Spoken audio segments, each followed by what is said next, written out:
గత ప్రభుత్వ హయాంలో చంద్రబాబుపై సిఐడి నమోదు చేసిన కేసుల్ని సిబిఐకి బదిలీ చేయాలంటూ వేసిన పిటిషన్పై సుప్రీంకోర్టు అయితే తీవ్రంగానే ఫైర్ అయినట్టు తెలుస్తోంది.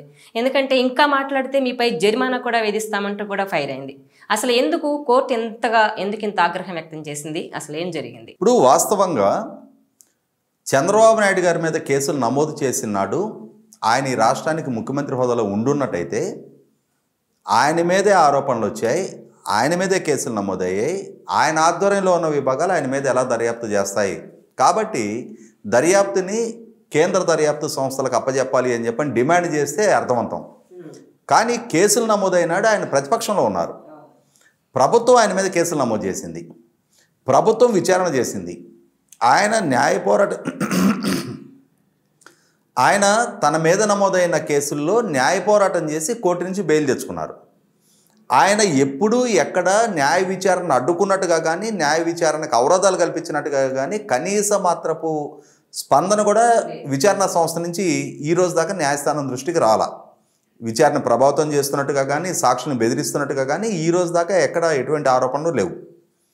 అయితే ఇప్పుడు ఈయన తర్వాత రోజుల్లో ముఖ్యమంత్రిగా బాధ్యతలు చేపట్టారు కాబట్టి విచారణ పూర్తయ్యి ఛార్జ్ షీట్లు ఫైల్ అయిన కేసుల్ని ఇవాళ సిబిఐకి అప్పచెప్పాలి అని చెప్పని దానికి ఏం కారణం చెప్తా ఉన్నారు? ఆ రోజు చంద్రబాబు నాయుడు గారి మీద ఫిర్యాదు ఇచ్చిన బ్రోవరేజెస్ కార్పొరేషన్ ఎండీగా ఉన్న వాసుదేవ్ రెడ్డి ఇప్పుడు సస్పెండ్ అయ్యి ఉన్నాడు కాబట్టి, ఫైబర్ నెట్ ఎండీగా ఉన్న మసూదన్ రెడ్డి సస్పెండ్ అయ్యాడు కాబట్టి వాళ్ళు సస్పెండ్ అయిన కారణాలు వేరు, వారి మీద మోపబడ్డ ఆరోపణలు వేరు, వాటి మీద విచారణ జరుగుతూ ఉంది. రాష్ట్ర ప్రభుత్వానికి ప్రజల ఆస్తికి నష్టం కలిగించారు, వాళ్ళ అధికార దుర్వినియోగానికి బలపడ్డారన్న ఆరోపణల మీద వాళ్ళ మీద కేసులు నమోదైనవి. వాళ్ళు ఇవాళ విచారణలు ఎదుర్కొంటూ ఉన్నారు. వాటి కారణంగా చంద్రబాబు నాయుడు గారు ముఖ్యమంత్రిగా ఉండి ఆ రోజు ఆయన మీద ఫిర్యాదులు ఇచ్చిన వాళ్ళ మీదని వాళ్ళు సస్పెండ్ చేశారు కాబట్టి కేసు సిబిఐకి విచారణకు అప్పచెప్పాలి అంటున్నారు. కాబట్టి ఏంటంటే గౌరవ సుప్రీంకోర్టు ధర్మాసనానికి కూడా గతంలో చంద్రబాబు నాయుడు గారి మీద కేసు విచారణ కూడా బేలా త్రివేది గారి దగ్గరే జరిగింది. అవును, ఇప్పుడు కూడా 17A అప్లికబుల్ అవునా కాదనే అంశం కూడా వాస్తవంగా ఇదే ధర్మాసనం బేలా త్రివేది గారే ఈ 17A అంశాన్ని డిఫర్డ్ జడ్జిమెంట్ ఇచ్చి రాజ్యాంగ ధర్మాసనానికి రెఫర్ చేశారు. అంటే వారేం చంద్రబాబు నాయుడు గారికి అనుకూలంగా కూడా తీర్పిచ్చిన జడ్జి గారు కాదు. అటువంటి జడ్జి గారికే ఇవాళ రాజకీయ ప్రేరేపితమైన ఈ కేసులు మళ్ళీ సుప్రీంకోర్టు దృష్టికి వచ్చేటప్పటికి ఖచ్చితంగా చికాకు కలుగుద్ది. ఎందుకంటే ఆల్రెడీ సిఐడి విచారణ చేసింది, సిఐడి కేసులు నమోదు చేసింది, ఆయన రిమాండ్కి పంపించారు. 50 రోజులు ఆయన జైల్లో ఉన్నారు. జైల్లో ఉండి విచారణను ఎదుర్కొని న్యాయస్థానం దృష్టికి విషయం తీసుకెళ్ళి బెయిల్ తీసుకొని బయటకు వచ్చిన తర్వాత కొన్ని నెలలు గడిచిన తర్వాత ఇప్పుడు సిబిఐకి అప్పచెప్పాలి అని చెప్పని ఈ డిమాండ్ రావటం పట్ల 100% అది రాజకీయ ప్రేరేపితమైన డిమాండ్ అనేది అర్థమవుతుంది. అంటే మీ రాజకీయాలకి న్యాయస్థానాన్ని ధర్మాసనాన్ని వేదికగా వాడుకోవద్దు అని చెప్పని చాలా సందర్భాల్లో చాలా కేసుల సందర్భంగా ధర్మాసనాలు హెచ్చరించే సందర్భాలు ఉంటాయి. అలాగే ఇప్పుడు కూడా గతంలో చూసాం మనం, ఉండవల్లి అరుణ్ కుమార్ ఏపీ హైకోర్టులో కేసు ఫైల్ చేయడం జరిగింది ఇదే డిమాండ్ మీద. ఇప్పుడు ఈ బాలయ్య అనే అడ్వకేటు సుప్రీంకోర్టు దృష్టికి తీసుకెళ్ళడం జరిగింది. వాస్తవంగా నిన్న సీనియర్ అడ్వకేట్ మణీందర్ సింగ్ గారు, ఆయన former solicitor general, additional solicitor general, ఆయన ఆ స్థాయిలో పనిచేసిన సీనియర్ న్యాయవాది అయ్యిండు కూడా ఇటువంటి రాజకీయ ప్రేరేపితమైన కేసు తీసుకున్నందుకే ఆయన కూడా ప్రశ్నించింది. నేను సీనియర్ కౌన్సిల్ని కూడా హెచ్చరించడం జరిగింది, మీరు ఇంక ఒక్క మాట మాట్లాడినా సరే జరిమానా విధించాల్సి వస్తుంది అని చెప్పని. ఇటువంటి కేసులు కూడా మీరు తీసుకుంటున్నారా, మీరు ఇటువంటి కేసులో కూడా మీరు రిప్రజెంట్ చేస్తున్నారా అని చెప్పని ఆయన ఇంటెగ్రిటీని కూడా ప్రశ్నించడం జరిగింది. 100% ఇది రాజకీయ ప్రేరేపితమైన నిర్ణయం. అదే అసలు ఈ కేసులు నమోదైన తీరు, జగన్మోహన్ రెడ్డి గారి ప్రభుత్వం కేవలం తన రాజకీయ ప్రత్యర్థి కాబట్టి చంద్రబాబు నాయుడు గారి మీద కేసులు నమోదైన తీరు, ఆ కేసులు నమోదైన తర్వాత విచారణ సంస్థ అధిపతులుగా ఉన్న అధికారులు జగన్మోహన్ రెడ్డి గారి పొలిటికల్ ఎజెండాలో భాగంగా ఆ రోజు ప్రతిపక్ష నాయకుడితో హ్యాండిల్ చేసిన తీరు, కనీస మాత్రపు ప్రొసీజర్ ఫాలో అవ్వకుండా ఆ కేసులు విచారణ జరిపించిన తీరు, ఆ విచారణ విభాగ అధిపతిగా ఉన్న Sanjay, former additional advocate general Ponnavolu Sudhakar Reddy వివిధ ప్రాంతాల్లో ప్రెస్ మీట్లు పెట్టి మీడియా ముఖంగా మీడియాలోనే ట్రయల్ నిర్వహించిన తీరు, వీటి మీద విచారణ జరపమని ఒకవేళ సిబిఐ విచారణ కోసం డిమాండ్ చేస్తే ఆ బాధితుల పక్షాన్ని నిలబడి డిమాండ్ చేశారని చెప్పని భావించడానికి ఆస్కారం ఉండేది. కానీ ఇక్కడ 100% ఒక బాధితుడిగా మారిన చంద్రబాబు నాయుడు గారికి వ్యతిరేకంగా ఈరోజు ఆ రోజు ఏ తప్పులైతే చేశారో ఆ తప్పులు చేసిన వాళ్ళని సమర్థిస్తూ న్యాయస్థానం దృష్టికి తీసుకెళ్లడంతో న్యాయస్థానానికి కూడా కోపం రావడం జరిగింది. 100% ఒక పొలిటికల్లీ అఫిలియేషన్ తోటి, అంటే పొలిటికల్లీ స్పాన్సర్డ్ కేసుగానే ధర్మాసనం కూడా భావించడం జరిగింది.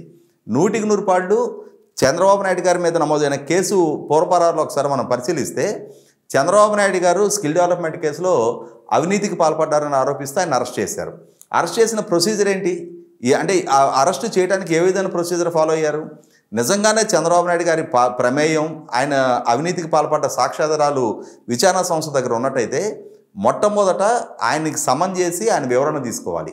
ఆ వివరణతోటి సంతృప్తి చెందకుండా ఉంటే, లేదు విచారణకు ఆయన సహకరించకుండా ఉంటే అప్పుడు ఆయన అరెస్ట్ చేశారంటే అర్థం ఉంది.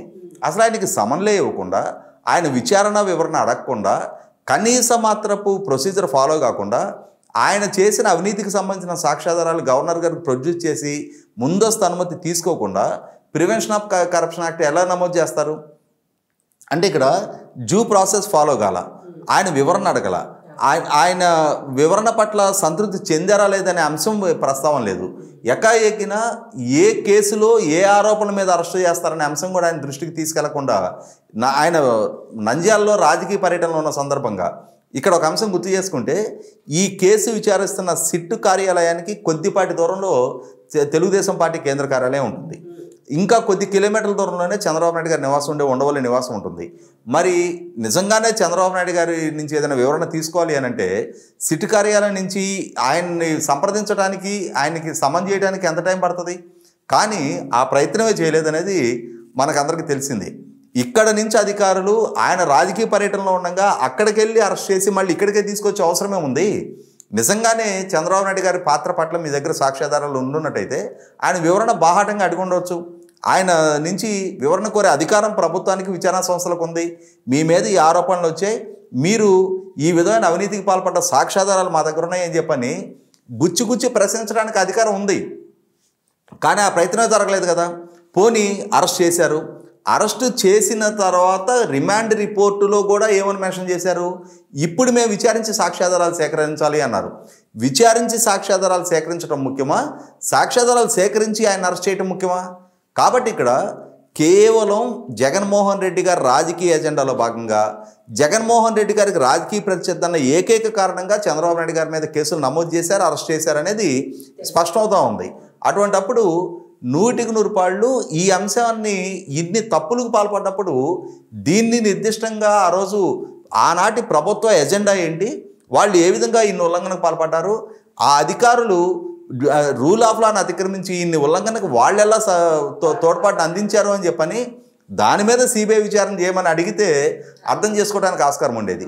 కానీ ఇక్కడ రివర్సు, అంటే తప్పు చేసిన వాళ్ళని కాపాడే ప్రయత్నం చేస్తూ ఉన్నారు, తప్పు చేసిన వాళ్ళని సమర్థించే ప్రయత్నం చేస్తూ ఉన్నారు. బ్రోరేజెస్ కార్పొరేషన్ ఎండి వాసుదేవ్ రెడ్డి ప్రస్తావన, ఫైబర్నెట్ ఎండి మధుసూదన్ రెడ్డి ప్రస్తావన తీసుకురావడం ద్వారానే 100% వాళ్ళు చంద్రబాబు నాయుడు గారికి వ్యతిరేకంగా ఫిర్యాదులు ఇస్తే ఇచ్చి ఉండొచ్చు. కానీ వాళ్ళు చేసిన అవినీతిని సమర్థించే ప్రయత్నం చేస్తున్నారు, వాళ్ళ మీద విచారణ జరపడానికి ప్రశ్నిస్తూ ఉన్నారు, వాళ్ళని సస్పెండ్ చేయడాన్ని న్యాయస్థానం దృష్టిలో తప్పుపడతా ఉన్నారు.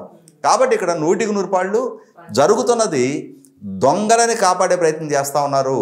ప్రజాధనాన్ని దుర్వినియోగం చేసిన అధికారుల స్థాయిలో ఉండి అధికార దుర్వినియోగానికి పాల్పడ్డ వాళ్ళని కాపాడే ప్రయత్నం చేస్తున్నారనేది చాలా స్పష్టంగా అర్థమవుతూ ఉంది. కాబట్టి వీటిని అన్నింటి పరిగణలోకి తీసుకున్న తర్వాతే గౌరవ సుప్రీంకోర్టు ధర్మాసనం కూడా అంత ఘాటుగా స్పందించింది అనేది వాస్తవం. ఈ వీడియో మీకు నచ్చినట్లయితే please share, like and subscribe R24 Telugu.